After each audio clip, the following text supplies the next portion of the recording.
लोग दीन सीखने लग गए गूगल से, लोग दीन सीखने लग गए यूट्यूब से।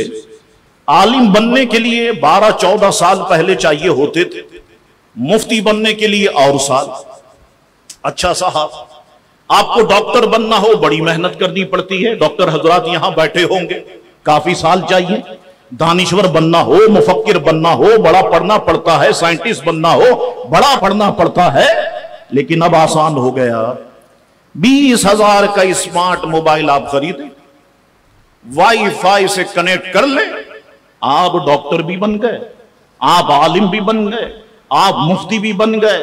और जाहिल को देखो जिनके मसले में मुंह मार रहा होता है, नहीं मेरा ख्याल यह है कि ये यूं होना चाहिए था, मेरा ख्याल। और तेरा ख्याल शरीयत में कहां चलेगा, तेरी बात शरीयत में कहां चलेगी। तो अब अपने आप को जो है अल्लामा समझ गया, फहामा समझ गया, साहब मैं ही सबसे बड़ा डॉक्टर हूं, नीम के पत्ते पीसो खिलाओ, कोरोना खत्म हो जाएगा। और मैं तो देखता हूं दुनिया के अमराज की दवाई अगर आपको कहीं नहीं मिलेगी तो जरूर खोड़ी गार्डन का जो पीछे वाला गेट है इस पर मिल जाएगी। आप एक दौर में दुनिया परेशान थी डेंगू की वजह से, और मैं इधर आवाज सुन रहा था डेंगू का इलाज आ गया। साहब आप देखे किस कदर हैरानगी की बात है।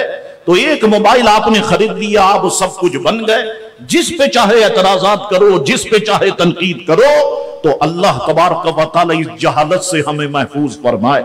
देखो जो उलमा का काम है खुदा के लिए वो उलमा को करने दो, इसमें अपनी चोंच मारने की किसी को भी जरूरत नहीं है। जिसे दीन की दाल का भी नहीं पता वो दीन के मामलात के अंदर अपनी चोंच मारने लगता है।